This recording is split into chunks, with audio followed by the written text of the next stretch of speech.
All right, and this is the African playlist on Asasa Accra 99.5 with the hashtag being on music now. And as promised, I have Nasty C here with me via Zoom call. Nasty C, you're welcome to my studio. Thank you. Thank you for having me. Oh man, it's amazing having you here. Never would I have thought that today would be the day, you know. It's been long overdue. It's been long overdue. But thank you so much for joining me via Zoom. No, it's a pleasure. It's a pleasure. Thank you for having me, man. Mm-hmm. Yeah. Now let's talk about Ivyson Army. Listen, 10-track mixtape featuring Blackie, MT, Casper Nyovest, and many others, right? It's a solid thing. It's huge. But before we get into that, let's talk about your trip to America. How did that go? It was pretty dope. I mean, it's always dope. Every time I go there, I always get a bunch of work done, you know. It's always like a bunch of sessions with a bunch of amazing producers and stuff.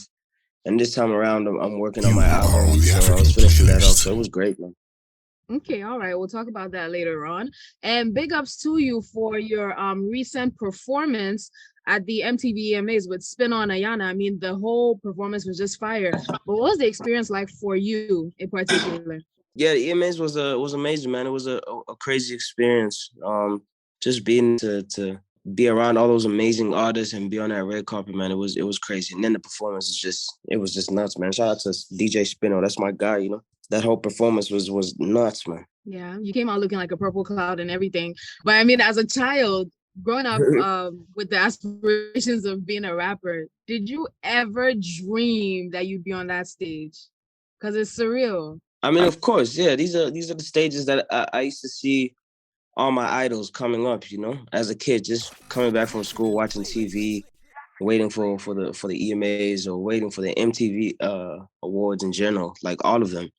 I'd always just want to see which artist is going to get which award, which artist is going to perform what song and stuff like that, you know. And I always just kind of saw myself in their shoes. So yeah, definitely, I definitely saw this happen. And how did you feel when you got the call? Like, okay, Nasty, we need you at the EMAs. It was unbelievable, man. I was excited. Ecstatic. Happy for you, man. Yeah. But you're going all over the world and you still haven't circled back to Ghana. It's long overdue. When are you coming back? We need to know. We're trying to make plans to come back there soon, man. You know. Obviously it's shows and things like that, things of that nature that always bring me back to countries. And that hasn't happened since last year, December, I think. But yeah, we were making plans to come back this December too. Now I'm about to put you in a very tight box, okay? Now let's settle this here and now because you are a neutral party in this conversation. You're from SA. Ghanaian jollof or Nigerian jollof? Choose now. Oh, no. I told myself I would never get myself involved in that debate ever again. Choose. I've seen what happens after that. Nah. Why can't you choose? Just pick, yo. Just say it's Ghanaian jollof. Like, it's not that hard, you know? I plead the fifth, bro. Jollof is jollof to me. I love all jollof, you know? Jollof is jollof indeed. Oh, my days. Now, I want to know, man, who tapped the sleeping lion? Because you went off the grid for a little bit. They just came back with this mixtape, okay? Just came back with this mixtape, and every track is fire. And Born to Win is doing amazing according to streams over here in Ghana. So congratulations for that. But you somehow seem to still be topping charts, even when you go off the grid. How do you do that? I guess it's the love, man, that I get from my fans. Love I get from people that support me, like the DJs and stuff like that. And the music itself, I guess it does something and it speaks to people in a way that, you know, it's beyond my control. Even if I'm not necessarily in front of your face all the time, the music is still there to speak to you, kind of thing, you know? Lovely.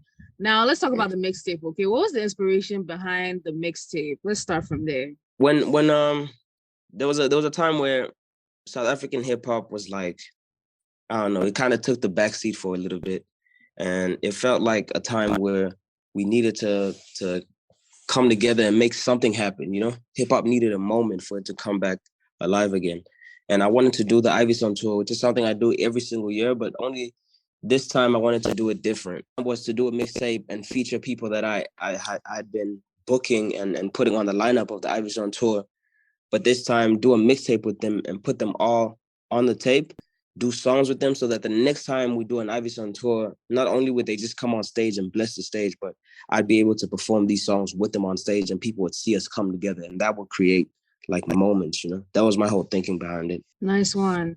And I mean, that's such a beautiful story. You're just wanting to put everybody on at once. Now, you Yep. featured so many artists on the track, and I know every father loves his children equally, or that's what they see. It's a lie. I want to know, what's your favorite song off of the mixtape? My favorite song? Oh, it's kind of hard. I think I have like three. I think I have like three favorites. It's between Born to Win, Extravagant, and What I Like. It's definitely between those three. I don't know which one it is. It's definitely between those three, though, you know? But what was your headspace when you were writing Born to Win? What's the story behind that song? You know me, I'm always just saying something very motivational, very uplifting in my songs, you know? I like to have a few of those songs just stashed in the bag, just so I can fuel that fire and that flame in all my fans, but also in myself when I listen back to it, type of thing. You know? I guess that's where that came. Yeah. I always make songs like that. I feel like they're very necessary. Nice. And how long did it take you to start and finish the mixtape? So how I did that mixtape is I kind of just went into my own crate of music that I already had, and I picked songs based off of who I would think will kill those songs and will fit perfectly on those songs. So I went and found like a song that was fit for a baddie and someone who's very good at speaking to women for Nadia Nakai and Teleman type of thing. Do you know what I mean? And I went, for Born to Win, I was like, oh, this is perfect. Me and MT have a song called Winning that we did a couple years ago. And it's only fitting I get him on Born to Win type thing to kind of just continue that conversation. Do you know what I mean? Yeah, nice one. Now, I think you stepped on people's toes a little bit with the Sarkodie track, the No Big Deal track. Oh yeah. It's all over social media. People have different opinions about it, like varying opinions, right? People feel like you came for Stark. I'm gonna be objective here. I want you to tell me the backstory to that track and the thought process behind it. I don't think anyone that thinks that is actually listening to what I said, you know? Because, I mean, if you listen to what I said, I basically... So the whole story is, I met him, I think it was the MTV Base Awards or MTV Awards. It was here in South Africa a couple years ago. I can't remember the exact year, but I was performing at them and Future was there. So what happened was, I did my performance there. Future brought me out on stage. Obviously, I was happy. I was over the moon, you know. I come on stage and I think I was running back to my green room or just going somewhere with my friend. We were just kind of roaming the building because I was like, all right, my job is done for the night. This was awesome. Now I can just walk around and meet all my favorite artists type of thing. And we bumped into Sark, you know. I think he was standing with his manager or it had to be somebody he worked with. And when I went up to him for a handshake, and obviously I was young as hell.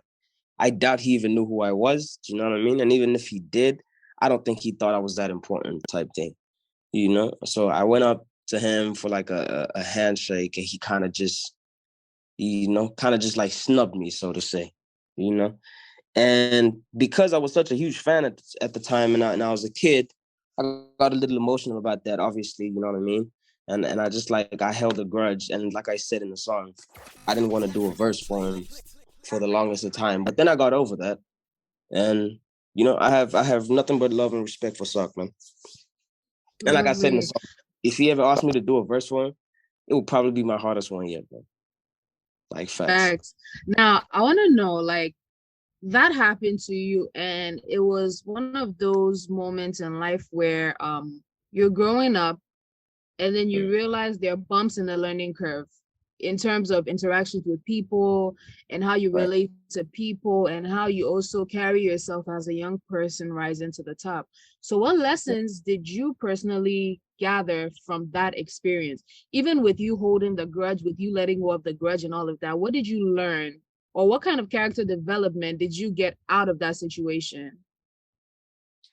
I guess what I learned, and this was only like very late, like this is recent. Like this only hit me recently, you know? I only got to a place where I was like, all right, you know what, this is childish recently. For all these years, I was kind of, I'm being honest right now, like 100%. But for all these years, I was kind of just like, nah, anyone who ever treated me like I was nothing, which is something you're not supposed to do to anybody. This wasn't just like a personal thing. I just kind of felt like, people shouldn't act like that. Just because you're in a higher, better position, that doesn't mean that when a young person that you inspire and that looks up to you, you know what I mean, that's also on his grind, comes up to you and tries to show you love and greet you, that doesn't mean you should snub them. You know what I mean? You're no better than anybody else in reality, because we're all human beings, man. We are here to service each other in some way, whether it's motivation, inspiration. Do you know what I mean? We're I supposed to feed feel off of you. each other's energies like that. But like, yeah. For the longest of time, I didn't see it. I was just like, I don't know, man. I was just emotional about it, to be honest. I don't think there's any other way to explain it. I was just very bitter and emotional about it, Mm. I said, it got to a point where it was like, it wasn't something that was like in the front of my mind the entire time, but because I'd already like oathed to myself that, I wasn't ever gonna forgive. I just found myself in a place where I was just like a place of like resentment. You know what I mean? And then I kind of just one day just snapped out of it, and I was like, "Holy, what am I doing, man? This is dumb." Yeah. I feel you. But do you think that experience actually made you a better artist in terms of relation to your crowd and in terms of relation to your fans? Do you think if that moment didn't happen, you might have you might not have been as receptive to fans as you are today because you never felt that pain? Um, I don't think so. No, because I was already that kind of artist. I was already like the most promising up and coming artist, and I was treating everyone like they were my closest friends. Like I had WhatsApp groups with all my fans in them. Like, I would do shows at high schools for free and stuff like that. I would do shows and put artists I had never even, really interacted with before, just based off of their potential. I put them on stage. I go to high schools and have like a 30-minute session where we just giving away free tickets and letting people come on stage and rap and all that stuff. I was always that kind of person. I was raised differently, man. A lot of people, I was raised different than a lot of people that I meet and encounter and stuff like that. I'm a very humble guy, so I don't think that affected that at all or gave me that perspective. I kind of was just always like that. But then again, I guess that's why I was so bitter about it. I feel you. I feel you. And Yeah. let me just play devil's advocate just for a little bit, okay? Right. People may say, or people may ask, they're like, okay, Sarkodie is one of the biggest artists in Africa. You've Yeah. probably met him a couple of times after that, right? Or no? Yeah. I have. I think I met him twice after that. Okay, Maybe once, but I think it's twice. right. So Yeah. playing devil's advocate, some people would ask, if you've seen him after that occasion, why didn't you just tell him one-on-one as opposed to putting in a track? See, like I said, I wasn't being mature about it. I was being childish about it. The way I was going about it was like very childish, and I was emotional about it.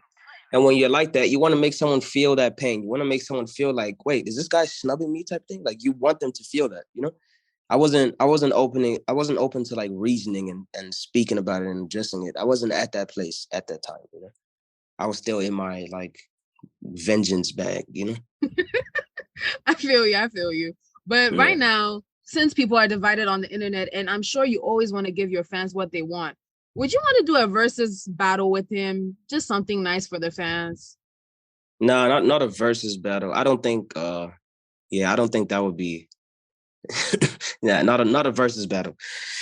I don't think it should be like a competition uh based thing, whatever me and him end up doing. I think it should be just a great record, man. Something dope, something that that people can I don't know, just have a good time to and celebrate to and dance to and stuff like that. I think it should be all positive because this is kind of like a not so positive. It turns out positive in the end, but it's not so positive, this whole story or whatever. Mm. But I heard from a little birdie that you're working on a project and an upcoming album. So, Yeah. with that being said, how about y'all do a track on that album just to appease us? Yeah, I'm definitely open to that. 100%. I'm Yeah. definitely open to that 100%. Yeah, yeah. I reached out to him a couple hours ago. I'm just waiting on him to see that message and get back to me. And just so we can talk over the phone type thing, you know. Nice I'm not sure. one, nice one. Yeah, I'm not sure if he's heard the song or whatever. But tell me about your upcoming projects and then the tour. Spill the tea, man. I need to know. Upcoming album, we're looking at dropping it sometime in March, you know. I'm in the final stages right now, you know, just putting in like the lost verses and you know, the lost changes to like beats and songs and stuff like that. Waiting for the lost features. Hopefully, hopefully by next year Feb it's done, and then we polish it and package it and ship it off, and then March we drop it. And then as far as the touring goes, obviously that has to follow the album kind of thing, just so it's like fresh music and So what you're saying is you're not even gonna give us like a little teaser on who the features are on the album? not yet, you know, because things might change, and then and then I look like the guy that made a bunch of empty promises, you know. I don't want to. That's all right. You're a man of your word. I love that. I love that. Now I've been wondering, I've always wanted to ask, right? I feel like you're always in your bubble and you don't follow trends. And I actually love that about you, you know? Yeah. Because there's this whole I'm a piano wave going on. And even rappers, like for example, Casper Nyovest, they've jumped on the I'm a piano wave, right? But you haven't yet. So should we expect something like that soon? Or you're still gonna go with just straight rap? Yeah, I don't know. Until that bug bites me, I don't think it's gonna happen, man. It just really wouldn't be. It wouldn't be organic. It wouldn't be authentic. It just wouldn't feel right to me because I don't come from that type of background, you know. Like Kwaito and house music has always played around me and Gom and stuff like that, but I've never really been that type of guy. Like I don't even know how to dance really, dude. Like it would be awkward if I made my piano dance, my piano song. I get on stage, I don't even know how to perform this thing. Can you imagine? You know? Maybe hitting your little umlando. Nah, I don't know. I don't know, man. Anything is possible though. I will say that. So I don't know. That bug might bite me, and then things might change. Who knows? All right, let's see what happens. But yeah, wrapping up. Do you have anything you want to say to Accra? Yeah, thank you for the love and support. You know, as always, I saw a lot of you guys in the comment section on YouTube and on Instagram. Everyone was just showing the utmost love, man. I think people really understood what I was trying to do with this song and where I was coming from and what it really was, you know, which is like a public diary. I was just letting stuff off my chest, just shedding a little bit of weight. And people appreciated that. I think a lot of people missed that from hip hop. And it's good to have that back, man, and know that people are actually open to hearing stuff like that. So thank you guys. Lovely. Yeah. All right. Thank you so much for coming through the link up section on Asasi Radio with me. It's an honor to have you on my seat, man. For real. Nah, it's an honor being here. Thank you for having me. This was awesome. Accra, Nasty C, Accra. You are on the African playlist.